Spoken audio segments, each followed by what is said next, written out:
presents Hollywood.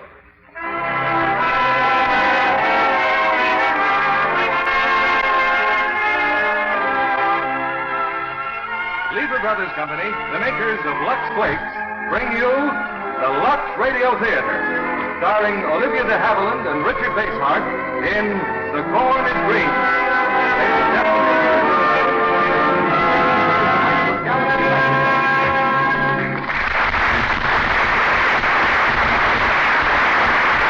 Greetings from Dallas, New Mexico, ladies and gentlemen. Even though I'm a few hundred miles away directing a motion picture, the Lux Radio Theater is in Hollywood, as always. And tonight, we proudly present one of the finest actresses in the history of the American screen, Miss Olivia de Havilland, in the distinguished drama, The Corn is Green. Our play tonight, the Broadway stage success by Emlyn Williams, gives Miss de Havilland an opportunity to combine her great artistry with a great role. And appearing with her is the promising new star, Richard Basehart. The Corn is Green is the story of a schoolteacher who finds a student with a great future and then is almost defeated in her efforts to educate him for the future by a very simple obstacle, the human need for love. You know, today's teachers, like many others, have something of a budget problem. And of course, that's always a good opportunity for Lux Flakes. Every woman who runs a home these days, whether it's a full-time or a part-time occupation, needs to manage efficiently. Even on a small budget, Lux Flakes provides safe, dependable washing care that's thrifty, too. And now, here's The Corn is Green, starring Olivia de Havilland as Miss Moffat and Richard Basehart as Morgan Evans.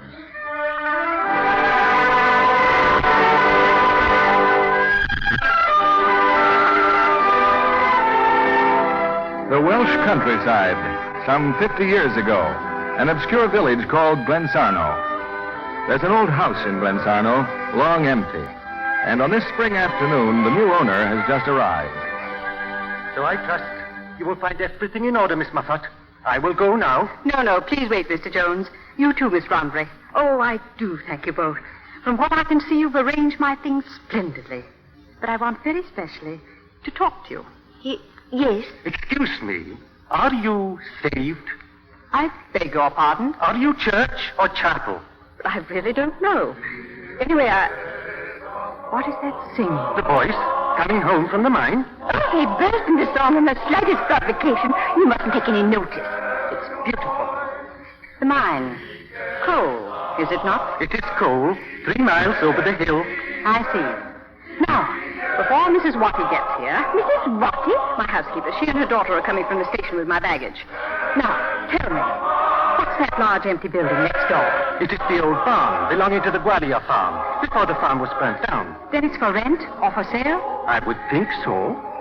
But what is that to do with you, Miss Rombury? I will tell you. We have mutual friends in London, Miss Rombury. They have told me that you live alone, you have just enough money, you're educated, and time lies heavy on your hands. Oh, how horrid of them. But isn't it so? Well, not at all. When the right gentleman appears, I shall... If you're a spinster, Miss Rombury, well on in her 30s, that right gentleman is not coming. He's lost his way. So why don't you face the fact and enjoy yourself, as I do? But a woman's only future is to marry and... But haven't you ever been in love? No. Oh, how very odd. I've never talked to a man for more than 5 minutes without wanting to box his ears. Which brings me to you, Mr. Jones. My conscience is as clear as the snow. I'm sure it is. The Wingroves told me all about you, too. But you're a disappointed man, aren't you? How can I be disappointed when I'm saved? Oh, but you can. You're frustrated, Mr. Jones. So you fall back on being saved. Am I right? It is such a terrible thing you have said that I will have to think it over. Do. But in the meantime, would you two like to stop moping and be very useful to me? Useful? How many families are there around here? 30 families in the village and 15 in the farms around. Many children? Children? Here they are only children until they are 12. Then they go to work in the mine, and in 1 week they are old men. How many of them can read and write? Next to none. Why do you ask? Because I am going to start a school for them. A school for them? But what for? What for? Do you see these books, Miss Wanbury, which you were kind enough to unpack for me? Hundreds of them. And something wonderful to read in every single one. These nippers are to be cut off from all that forever, are they? Why? But a school for ordinary children? Oh, when I heard this part of the world was a disgrace to a Christian country, I knew this house was a godsend. I am going to start a school in that barn next door, and you are going to help me. I couldn't teach those children. I couldn't. They smell. If we'd never been taught to wash, so would we. As for you, Mr. Jones, I'm a solicitor's clerk in Guinegam. I earn 33 shillings a week. I'll give you 34 and your lunch. My uncle left me a little money as well as this house, and I know exactly what I'm going to do with it. But those children in the mine earn money. How can they go I'll to... pay their parents a few miserable pennies they get out of it. And when I've finished with you, Miss Wanbury, you won't have time to think about snapping up a husband, and you, Mr. Jones, won't have time to be so pleased that you're saved. Well? I do not care if you are not Chapel. I am with you. Good. Now, sit down. I'll tell you exactly what I have in mind.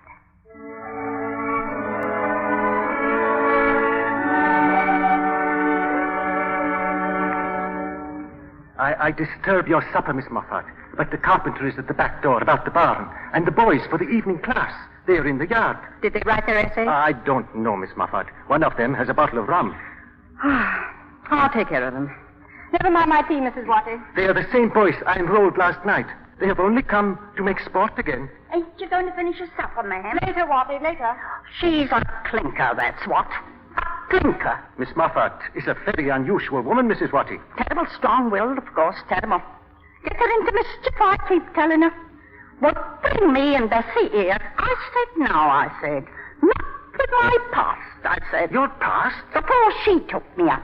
But what with her? And now I've joined the corps. It's all blotted out. The corpse? The militant, righteous, religious corps.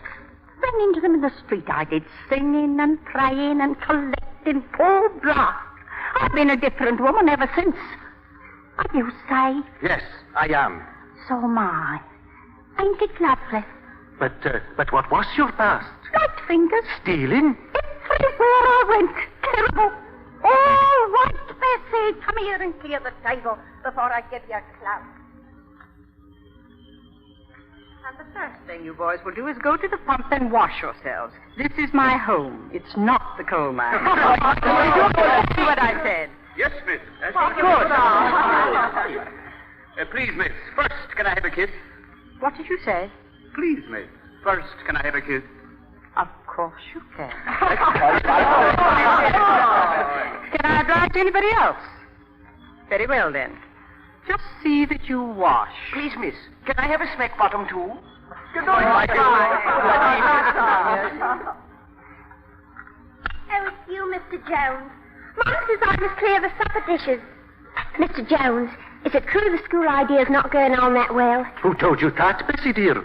You've been here 6 months now, and nothing's hardly even started. Everything is splendid. Oh, I'm glad. Miss Moffat's been cruel to me, but I don't bear no grudge. Who to you? She hides my sweeties. She told me they're bad for me, and it says right on the bag they're very wholesome. Do you like my hair? It's very becoming. You're quite a young lady, Bessie. I am? Mr. Jones. Oh, yes, Miss Moffat. The boys, are they still out there? Miss Rondry and I were just talking to the carpenter. I'm sure I don't understand it at all. He says that strict orders. He has strict orders not even to discuss the Who bar. gave the order, Miss Moffat? That's what I want to know. Ah, it's been a bit of a day. First, that letter from the squire this morning. No child can be released from the mine. Then, a request from that tavern in the village. A school would interfere with beer drinking. A message from the chapel people to the effect that I am a foreign adventuress with cloven feet. Yes, it has been a bit of a day. I will go and speak to the boys, Miss Moffat. Poor Jonesy. He's terrified of the older ones. So am I. They're so big and black. Oh, dear teacher, remember me? Oh, Miss Moffat, it's Squire Treverby. Jolly good evening, lady. Would you mind going outside, Squire, then knocking and waiting quite a long while before I say come in? Jolly good. Parlor games, what? Oh, but there's nothing to the squire. Oh, and just look at me. Oh, excuse me, I shan't be a minute. Mr. Trevor, I'm rather irritable this evening, so unless there's a reason for your visit... Oh, but there is. A certain gent has just been dining with me, Sir Herbert Vesey. Yes? He has decided he has no use for the barn next door. He does not see it as a school, so he must regretfully, etc., etc. But he's implied all along he'd be glad to sell it. Then some bigwig must have made him change his mind. Eh, dear Pedagogue? You. Again. Guessed it right off. Not going to have any of this hanky-panky nonsense in my village. Your village? My village. All my life I've done my level best for 'em. They call me squire, you know. Term of affection. Jolly touching. Oh, they jabber away in that funny Welsh lingo. Bless their hearts, it's a free country. But putting them up to reading English, giving them ideas. Well, more people like you know, and England will be a jolly dangerous place to live in. What's the idea, I say? What's the idea? I am beginning to wonder myself. So, why don't you take up croquet, Miss Moffat? Keep you out of mischief. Oh, the enchanting Miss Ronbury. Squire, oh, but you're not leaving. Wait a minute. You're the Squire Bountiful, are you? Adored by his contented subjects, intelligent and understanding. I should just like to point out there is a considerable amount of dirt, ignorance, misery, and discontent abroad in this world, and that a good deal of it is due to people like you. Croquet, dear lady. Tatting, perhaps. You're a stupid, conceited, greedy, good-for-nothing, apple-headed nincompoop, and you can go to blue blazes. I perceive, madam, that you've been drinking. Adieu, Miss Ronbury. Oh, dear, dear. That was undignified, I know, but I feel better for it. He must have given you a cause, I suppose. Oh, he was kindness itself. He merely persuaded Sir Herbert not to lease and not to sell. What would you do, Miss Moffat? Sell the house. Take this brainchild of a ridiculous spinster and smother it.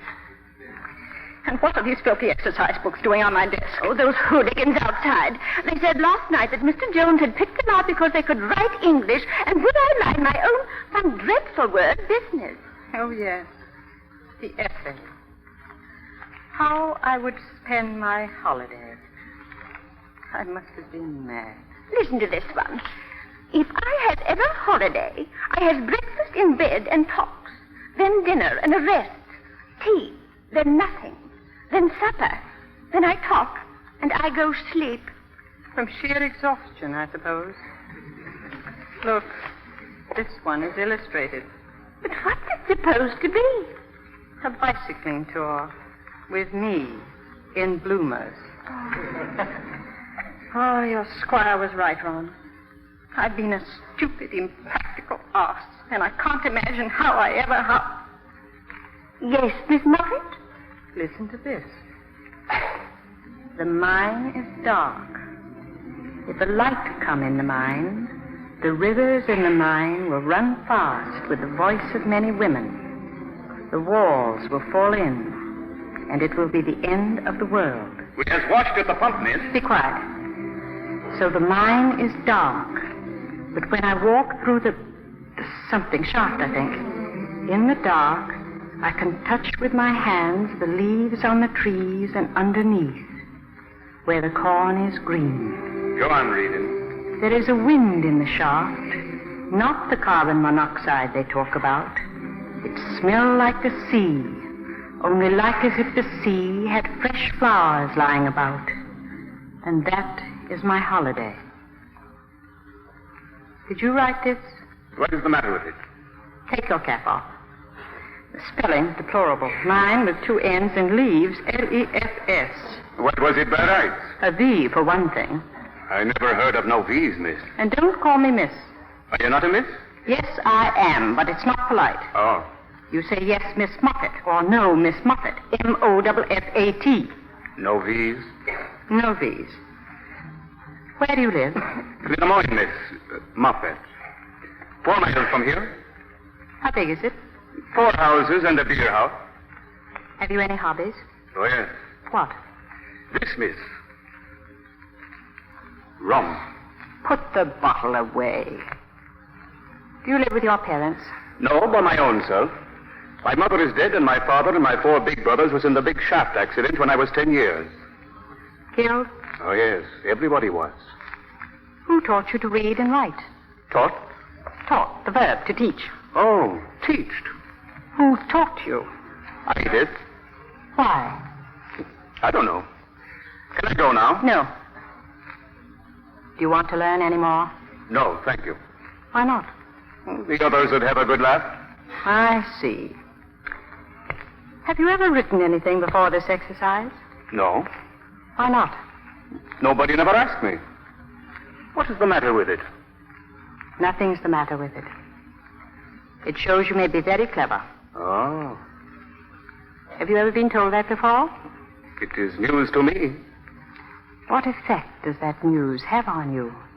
It is a bit sudden. It makes me feel that I want to know what is behind of all them books here.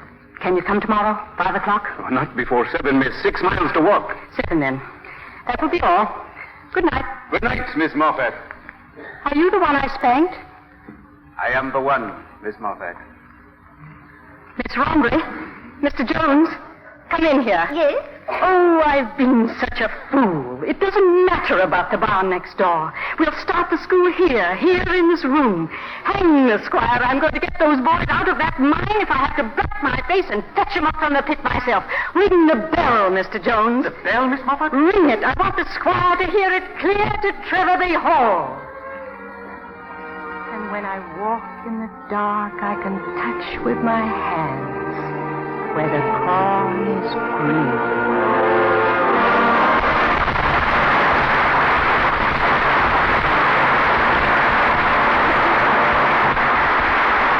Before our stars return with Act 2 of The Corn is Green, here's Libby Collins, our Hollywood reporter, who has been stargazing. And discovered the most wonderful new star, John.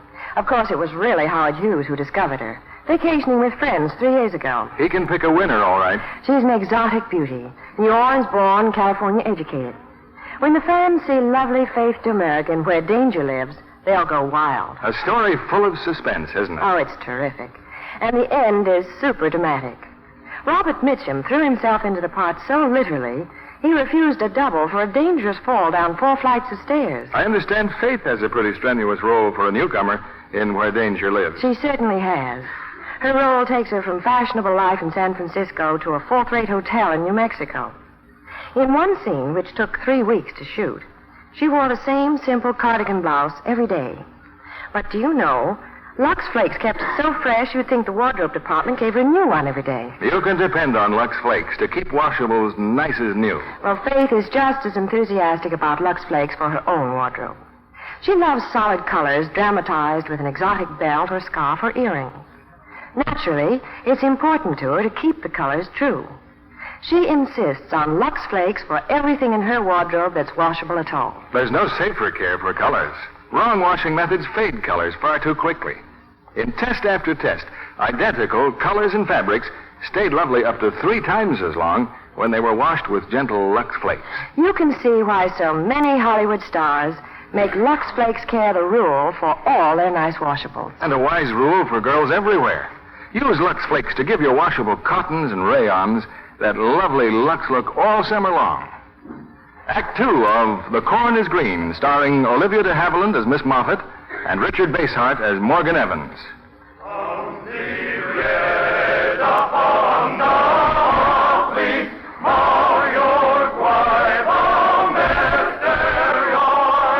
Two years have gone by. Miss Moffat's school has become an accepted part of the little Welsh village, though still without the blessing of the squire. And the most promising student is the young coal miner, Morgan Evans. I have my history summation, Miss Moffat. Yes, 9 pages, and I told you 6. Oh, and for heaven's sake, Evans, watch your spelling. Yes, Miss Moffat. Have you got those lines of Voltaire? I think so, Miss Moffat. Then go for your walk now. Good and brisk and be back in an hour. Yes, Miss Moffat. I'll expect you to have that Voltaire by heart, you know, and take your pen from behind your ear.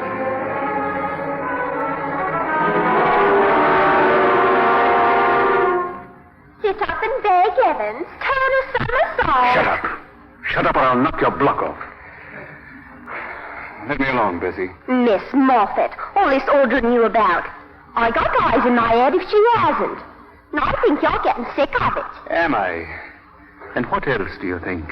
I think that when she tells you to take a walk, you don't take a walk. I think you stop in the village regular, every afternoon, standing up at the bar, drinking rum. Right, aren't you? Well, why don't you tell her then? Because that's just where I'm going now.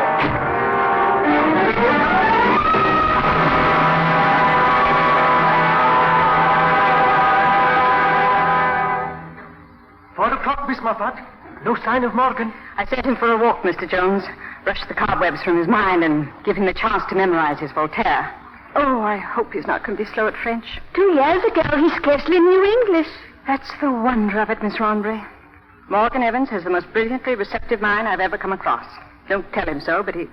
Is that you, Bessie? I thought you were in your room studying. I don't feel good. Poor Bessie, come here, dear. It's always sitting down, Miss Ronbury, studying at a desk. For 2 years now. I heard it ends and everything rotten away.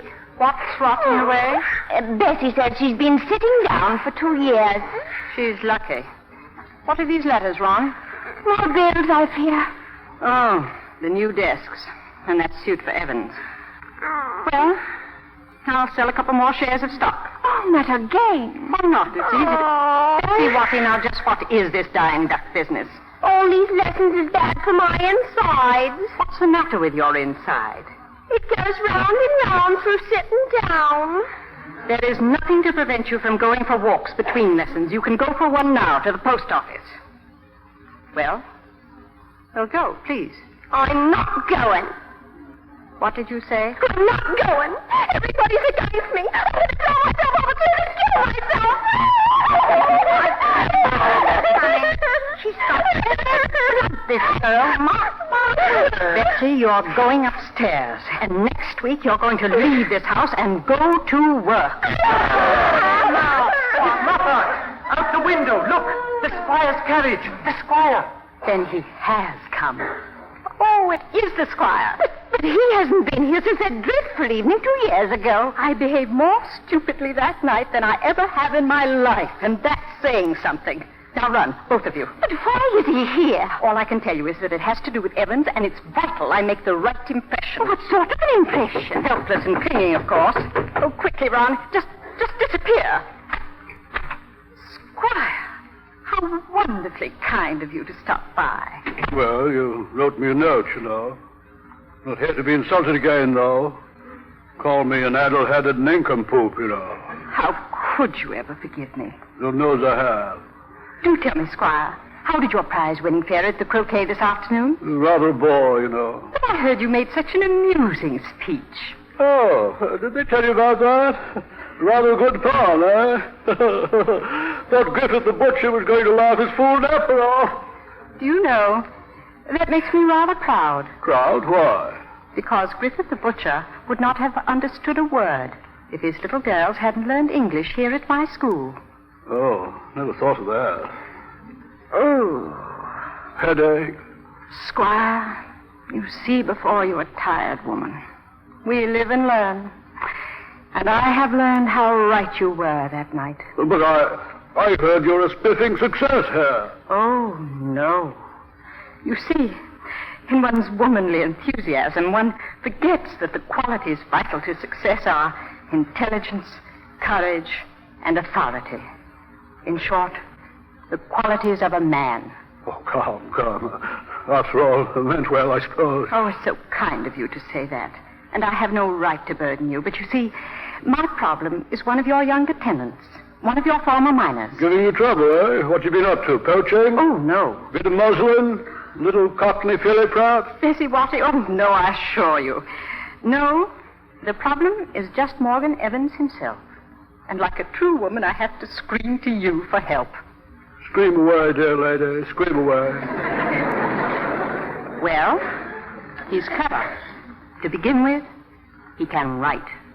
He was born with very exceptional gifts, and they ought to be given every chance. You mean he might turn into a literary bloke? He might, yes. I'm blowed. How'd you know? By his work, it's very good. How'd you know it's good? Well, how does one know Shakespeare's good? Shakespeare? What's he got to do with it? Well, he was a literary bloke, too.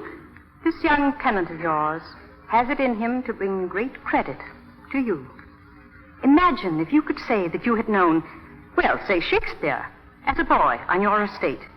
Rather lark, what? Just look in this book, Squire. The inscription. To the Right Honorable Earl of Southampton, your honors in all duty, William Shakespeare. I often think of the pride that surged in the Earl's bosom when his encouragement to Shakespeare gave birth to the masterpiece of a poor and humble writer. Funny, never thought of Shakespeare being poor somehow.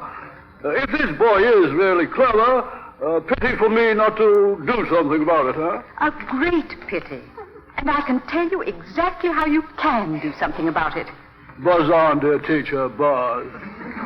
Well, there's a scholarship open. A scholarship to Oxford.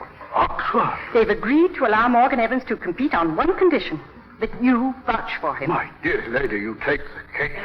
Oxford? Can't he be just as clever at home? No, he can't. For the sort of future he could have, the background of a university is absolutely essential. Varsity? Oh, hang it all. He'll never get it. I know, but he must have the chance. Still, the mere prospect of one of my minors... Think of Shakespeare, Squire. The Earl. All serene, dear lady, all serene. I'll drop a line to those Oxford chaps next week. Rather a lark, what? Well, I must be off. Well, I should be most obliged if you wrote the letter tomorrow. Would you like me to draft a recommendation? You must be so busy with so many other things. I am, rather. Polka supper tomorrow night, you know. Yes, do that. Goodbye, dear lady. Thank you so very much, Squire. Happier conditions and all that. Glad you've come to your senses. Goodbye. Goodbye. Well, Ron, that man is so stupid it sits on his head like a halo. what happened? In 5 minutes, I have given the Squire the impression that he spends his whole time fostering genius in the illiterate.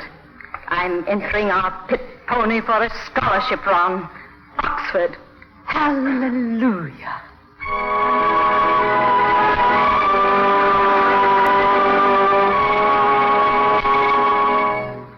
Yes, Miss Moffat. Oh, come in, Evans. Well, I'm starting you on Greek next Monday. Greek? You'll need it. I'm putting you in for a scholarship at Oxford. Oxford? Where the Lords go? The same. Oh, and this is the nail file I mentioned. I'll show you how to use it. I shall not need Greek or a nail file in the coal mine. In the coal mine? I am going back to the mine. I do not want to learn Greek, nor to pronounce any long English words, nor to keep my hands clean.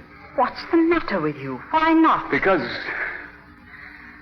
I was born in a Welsh hayfield when my mother was helping with the harvest. And I've always lived in a house with no stairs, only a ladder, and no water. And until my brothers was killed, I never sleep except 3 in a bed. I know that is terrible grammar, but it is true.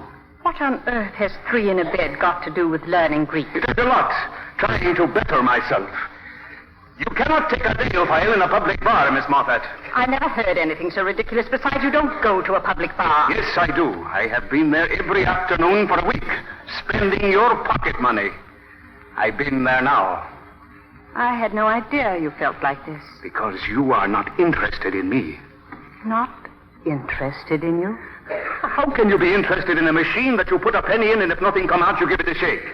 Evans, write me an essay. Evans, get up and bow. Evans, what's a subjunctive? Do you know what they call me in the village now? Kibakarusko, the school teacher's little dog. What has it got to do with you if my nails are dirty? Mind your own business. I never meant you to know this. I have spent money on you. I don't mind that. Money should be spent. But time is different. When you're as old as I am, 2 years is valuable currency. I have spent 2 years on you. Ever since that first day, the mainspring of this school has been your career. Sometimes, in the middle of the night, when I have been desperately tired, I have lain awake making plans, large and small, sensible and silly. Plans for you. And you tell me I have no interest in you. If I say any more, I shall start to cry, and I haven't cried since I was younger than you are, and I'd never forgive you for that. I'm going for a walk. I don't like this sort of conversation. If you want to go on, be at school tomorrow. If not, don't. I don't want your money, and I don't want your time. I don't want to be thankful to no strange woman for anything. I don't understand you. I don't understand you at all.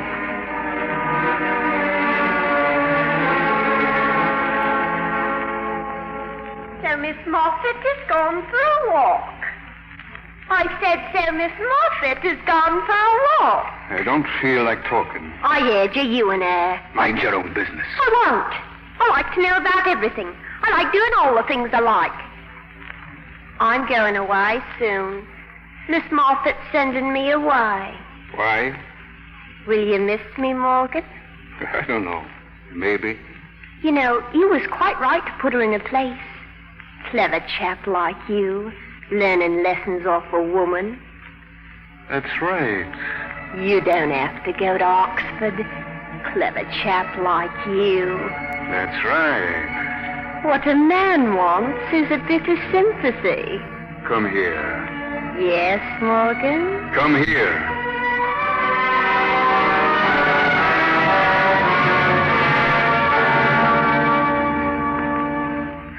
Just think, Mrs. Watty, just think.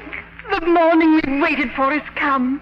This morning, Morgan Evans takes the entrance examination for Oxford. Oh, what if he'd gone back to the mine last autumn after that dreadful scene with Miss Moffat? Oh, it was a rum, miss. Just a rum. Oh, dear me. The squire should be here by now. What's the squire coming for? To invigilate, of course. What was that, please, miss? The university appointed the squire, Miss Moffat, to watch him while he's taking the examination, so he cannot cheat. What a shame. Oh, I almost forgot. For you, Mrs. Watty, a card from Betsy. Oh, her again. But do you not miss her, Mrs. Watty? No. I don't like her, you know. Never have. But your own daughter. I know, but I've never been able to take to her. First time I saw her, I said no. Well, stop snowing, Ron. You ought to be here soon, Morgan and the squire. Oh, Miss Moffat, would it not be splendid if he won? Not very likely, I'm afraid. 2 years isn't enough, Ron. Not even for him. He'll have strong candidates against him. Boys from good schools. It all depends on how much the examiners will appreciate a highly original intelligence. But wouldn't it be exciting? It would be a wonderful thing for him. It would be a wonderful thing for rural education all over the country.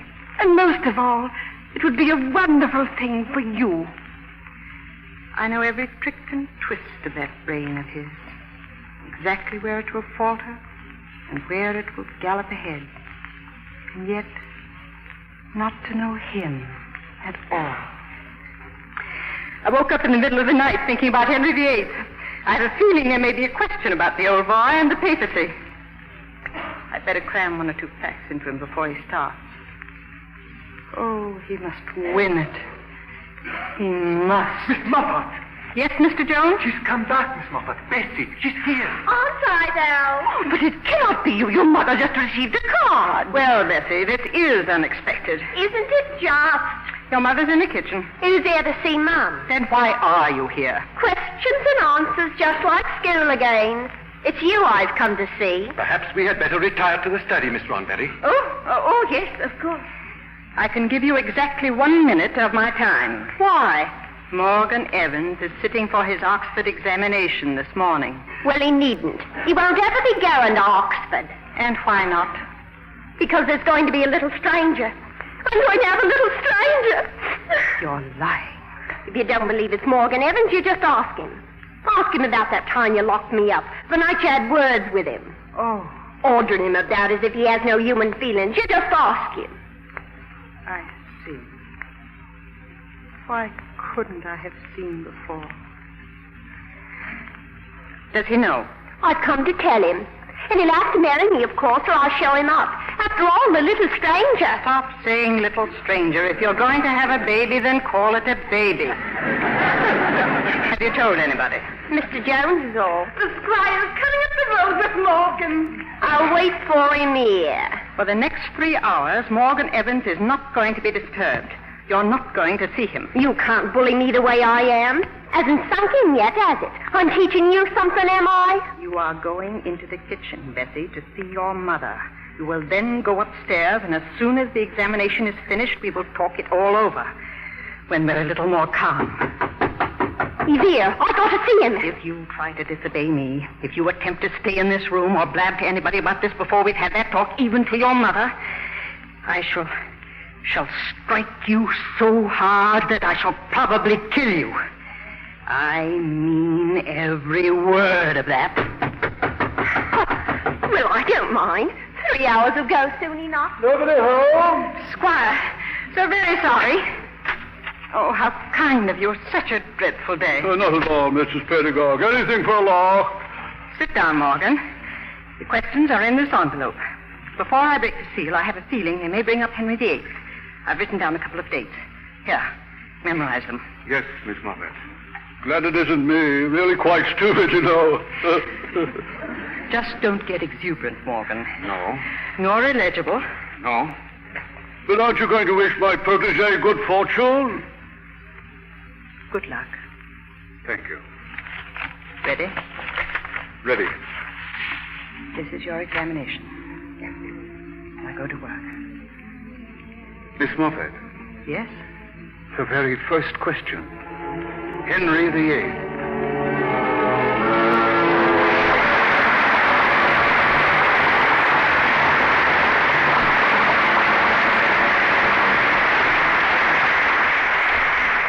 After a brief intermission, we'll resume with Act 3 of The Corn is Green.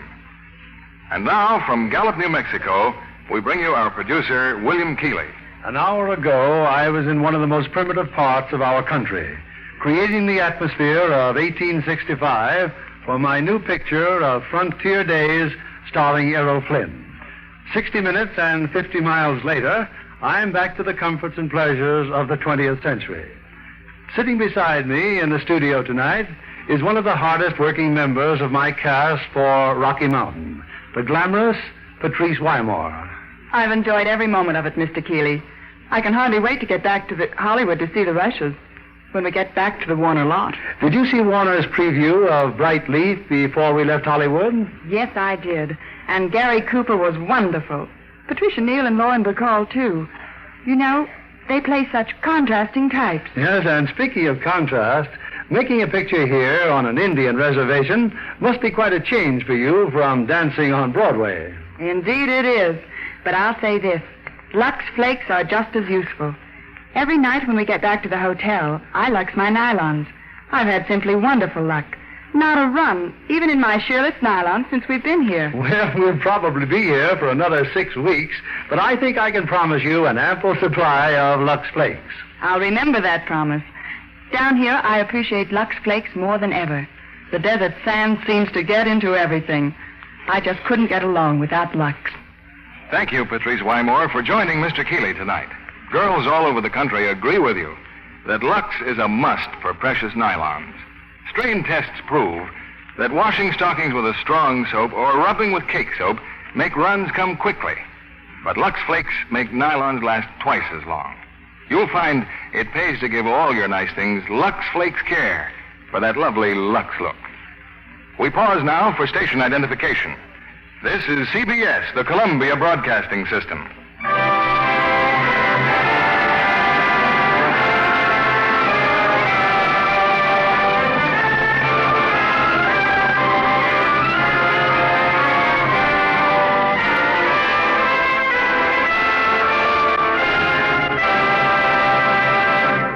The curtain rises on Act 3 of The Corn is Green, starring Olivia de Havilland as Miss Moffat and Richard Basehart as Morgan Evans.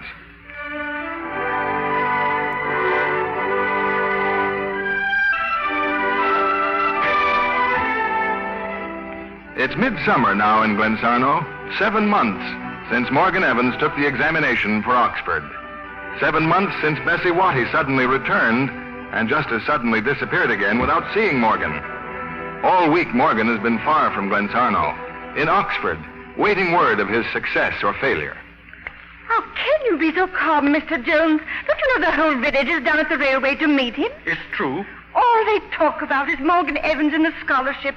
But they're not talking of Bessie Bossy and why she came home then went away so quickly again. It does not matter. It is more important to know about Morgan. If he hasn't won, it will break her heart. She would feel it so keen as all that? I used not to think so, but since his examination day, they've been so much better friends. It has been a pleasure just to hear them conversing. Any news, Mr. Jones? Not yet, Miss Moffat. I thought not. Where's the squire? To the railway, miss, with the rest of them. You do not appear nervous. I'm past being nervous, Ron. If he has won, I shan't believe it. Flatly. And if he has lost? If he has lost, we must proceed as if nothing has happened. Meantime, Mr. Jones, your report is on your desk. Miss Rombury, Form 2 are waiting for you. Oh, yes, Miss Muffet.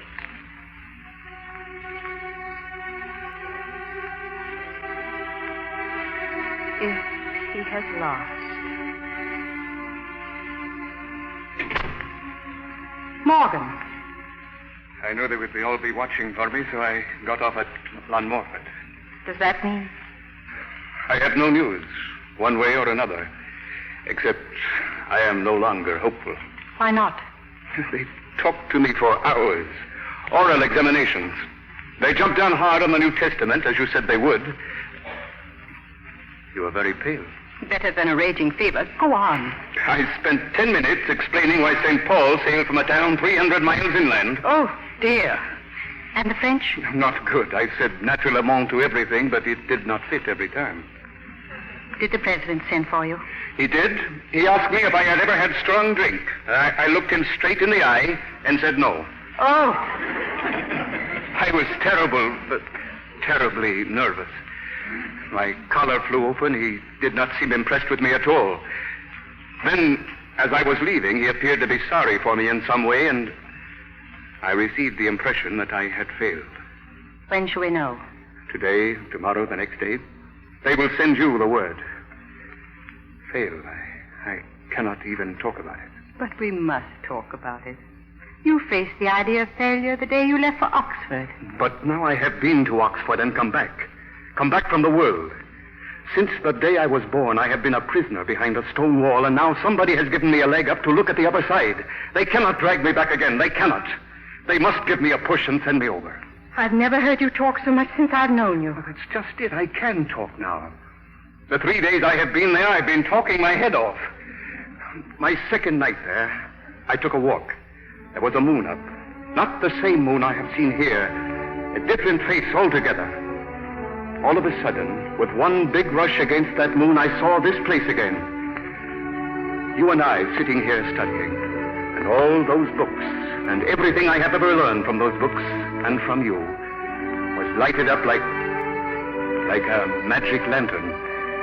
Rome, Greece, Shakespeare, Carlyle, Milton, everything had a meaning because I was in a new world. And so it came to me why you had worked like a slave to make me ready for this scholarship. I have finished. I didn't want you to stop. I had not been drinking, Miss Moffat. I know. I can talk to you, too, now. Yes. I'm glad.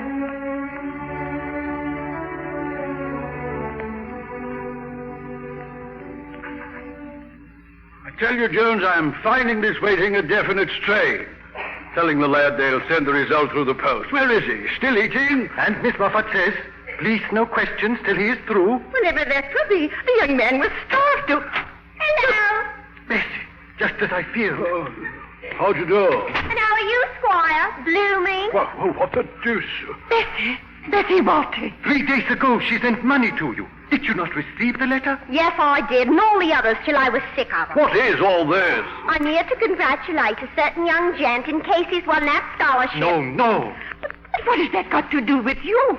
You see, Miss Ronbury, it's like this. Don't say it. Don't say it. 4 weeks ago yesterday, I had a baby. You had a what? Baby. 7 pounds, 9 ounces. Good heavens, how ghastly. Juice milk. And I've just drunk it up. Bessie. Hello, Mum. Ma, you do look a dolly mop. Now, where have you been all these months? And doing what, I'd like to know? Turning you into a granny. Oh, Betsy. She's coming, Miss Moffat. So close the door, Morgan, and have a good sleep. Later we... Hello, Miss Moffat. Betsy. I just been telling him, you know what? Now I think it's time you told us who the fellow is. Proceedings, that's what. I'm going to take proceedings. That's right, dear. Who is it? Listen to me, Betsy. I'll pay you anything. Anything. It's no good, Miss Moffat. It's Morgan Evans. What? I don't believe it. Oh, ma'am. I've been dreading this for months. In a way, it's a relief. Well, where is he? I got a 4-week-old baby, and I haven't got a husband to keep him. I'll call him. There is no need to call him. I am willing to marry her, bestowing on the infant every advantage by bringing it up a Baptist.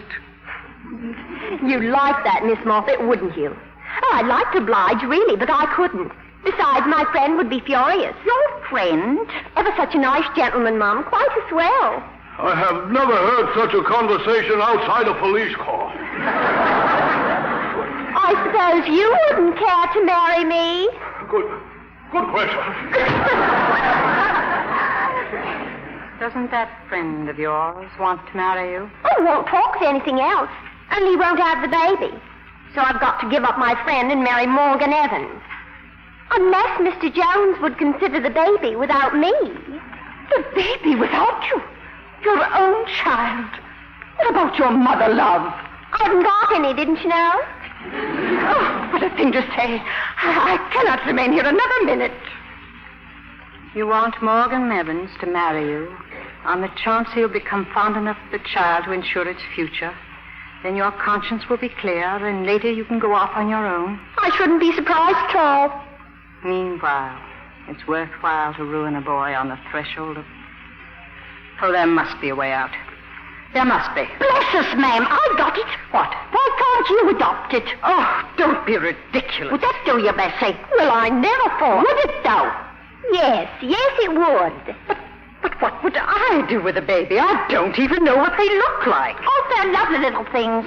Now, it's all arranged. Stop it. It's fantastic. Oh, do, please. It'd put everything to rights. He might grow up like his father, you know, and turn out quite nice. But it's mad.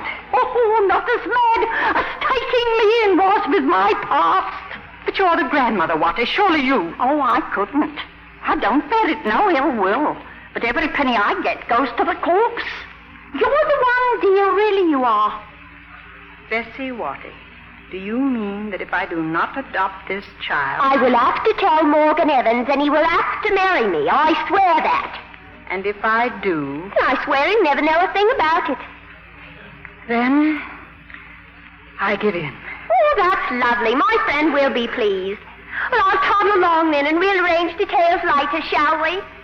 I only did it to spite you, you know. Well, that's settled. For which we must be truly thankful. For which we... Morgan. Has she gone? Why? Squire just came by the back way to see me. Oh, the fool. Then it's true. He thought I knew. Then he said it was for the best. That I ought to be told. Oh, why should this happen? There is no need for you to upset yourself. Miss Moffat is going to take care of What? I'm going to adopt it. And what do you take me for? Then what would you like to do? What would I like to do? It is not a question of what I would like to do. It is what I am going to do. I am going to marry her. And that is final. I knew. Answer it, Watty. No, I'll go. It may be the squire, and I don't want him here. Oh, thank you. It's a telegram. It's from Oxford. You have won the scholarship, Morgan. Won it. Come on with me, Mr. Jones. I'll make you a nice cup of tea. Come on. Look at me, Morgan. If ever anybody has stood at the crossroads, you are now. It is no good. I am going to marry her. I'm going to speak to you very simply. I want you to change, suddenly, from a boy to a man. I understand this is a great shock to you. But I want you to throw off this passionate obstinacy to do the right thing. Did you ever promise her marriage? No, never. Did you even tell her that you loved her? No. Don't you know that she has her own plans and she doesn't want the child? I am willing to look after it if you behave as I want you to behave. If you marry her, you know what will happen, don't you? You will go back to the mine. In a year, she will have left you both. You will be drinking again, and this time, you will not stop. That does not alter the fact that I have a duty to them both. You mention the word duty, do you? Yes, you have a duty, but it's not to this loose little lady. You mean a duty to you? No. A year ago, I might have said a duty to me, yes. But that night you showed your teeth. You gave me a lot to think about, you know. You caught me unaware, and I gave you the worst possible answer back. I turned sorry for myself and taunted you with ingratitude. I was a fool not to realize that the debt of gratitude is the most humiliating debt of all. That a little show of affection would have wiped it out. I offer you that affection today. Why are you saying this to me now? Because as the moments are passing and I am going to get my way, I know that I am never going to see you again. Never again? But why? If you're not to marry her, it would be madness for you to come in contact with the child. So if I am adopting the child, you can never come to see me. It's common sense. You've been given the push over the wall you asked for. But you will be staying here. How can I never come back after everything you have done for me? Every morning, when I take my walk, up there where the valley suddenly drops sheer, you know the place. Yes. I have found myself thinking of you, working for this scholarship, and winning it. And I have experienced the feeling of complete happiness. I shall experience it again. No, Morgan Evans, you have no duty to me. Your only duty is to the world. The world? Now that you're going, there's no harm in telling you something. I don't think you quite realize what your future can become if you give it a chance. You could become a great man of your country. If a light come into the mine, you said, remember? Yes. Make that light come into the mine and someday free these children. And you could be more, much more. You could be a man for a future nation to be proud of. Perhaps I'm mad. I don't know. It's up to you. Is it all right to ring the bell, Miss Moffat, to say holiday tomorrow? Yes, ring the bell, Mr. Jones. I think that's all, Morgan. I do not know what to say. I have been so much time in this room. The lessons are over. I shall always remember. Will you?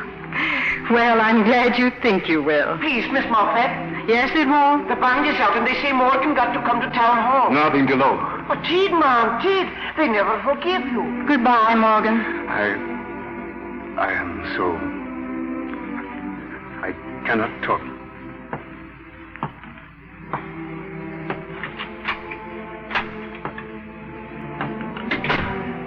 Has he gone, miss? Yes. It's all over. Mr. John says, is he to say school day after tomorrow, 9 o'clock, same as usual? Yes. 9 o'clock. Same as usual.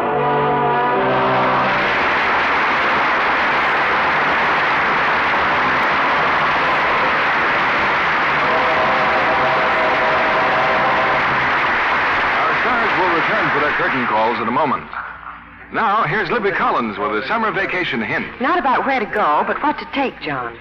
You know, Lorraine Day travels a lot, keeping up with her baseball manager husband, Leo DeRocher, and her Hollywood activities. So she's learned how to look glamorous while living out of a suitcase. Her favorite negligee for traveling is deep blue nylon with a net yoke edged with lace. It packs easily and never needs ironing. A wonderful traveler. Especially if its traveling companion is Lux Flakes. Oh, Lorraine insists on Lux care for all her lingerie. Silk and rayon as well as nylon. And that's smart, because there's no safer care for subtle colors and delicate fabrics. Actual washing tests prove that Lux Flakes care keeps pretty slips and nighties new-looking 3 times as long. It's foolish to take chances with pretty things. Wrong washing methods can fade colors so quickly.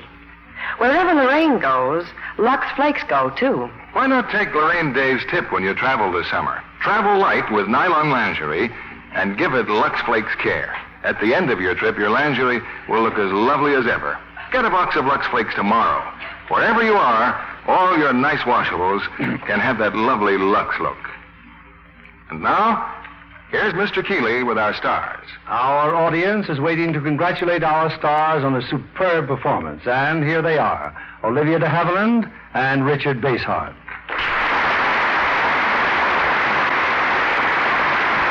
Olivia de Havilland, in the last few years, has set a record that will stand for a long time in Hollywood. She has received no less than 31 different awards as an outstanding actress. Each one of them has had a special thrill of its own, Bill, and I'm grateful to all those who've helped me to win them. I understand the last award came from Brazil, from the Brazilian Motion Picture Critics. It's terrifico. Well, Dick, Olivia has received national awards and international awards. And I wouldn't be a bit surprised to hear any minute of one from Mars. Perhaps a loving cup on a flying saucer. That would be entirely too thrilling, Bill. Do you have any plans for a new picture soon, Mr. Havilland? Well, my immediate plans concern the most wonderful production I know of. My baby. He's going to be christened soon. Well, are we invited? You certainly are, if you can come to San Antonio, Texas. That's where my husband was born and where Ben will be christened. Well, Olivia, I'd love to, but I'm afraid I'll be here in New Mexico working on a picture for quite a while. We still haven't heard about your picture plans, Mr. Havilland. But I think it's always good to have a change of pace. And so I'm looking for a modern love story to do next. Now, I'm sure your fans will enjoy that, Olivia. And now I'll give you two a little award of ours. There's some Lux Flakes in the wings for you to take home. Many thanks. I had instructions not to miss the Lux Flakes. But what about next week, Mr. Keeley? What have you planned? Next week, we've selected a gay comedy that's especially appropriate for this time of year. It's Warner Brothers' great laugh hit, John Loves Mary. And we'll have the original stars who made such a charming team, Ronald Reagan and Patricia Neal. Be sure to be listening next week for this grand entertainment. I know everyone will be listening and enjoy it. Good night. Good night, and we will see you both again soon.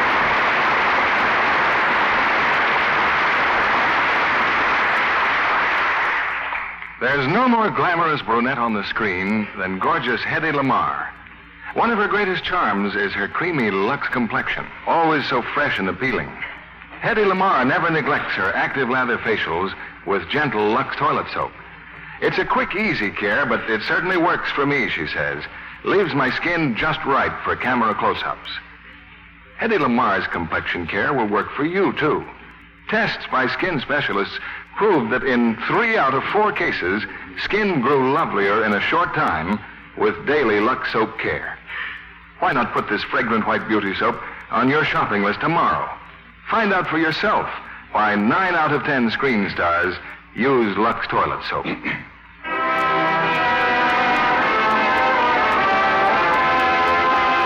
Lever Brothers Company, the makers of Lux Flakes, join me in inviting you to be with us again next Monday evening when the Lux Radio Theater presents Ronald Reagan and Patricia Neal in John Loves Mary.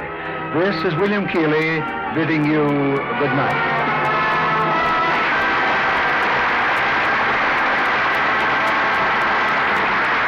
Olivia de Havilland is currently starring in the Paramount production, The Heiress. Richard Basehart appeared through the courtesy of 20th Century Fox, producers of Night in the City, starring Gene Tierney and Richard Widmark. Heard in our cast tonight were Rosalind Yvonne as Mrs. Watty, Rhoda Williams as Bessie, and Herbert Butterfield, Ruth Parrott, Nelson Welch, and Clark Gordon. Our play was adapted by S.H. Barnett, and our music was directed by Louis Silvers. This is your announcer, John Milton Kennedy, reminding you to join us again next Monday night to hear John Loves Mary, starring Ronald Reagan and Patricia Neal. Stay tuned for My Friend Irma, which follows over these same stations. This is CBS, the Columbia Broadcasting System.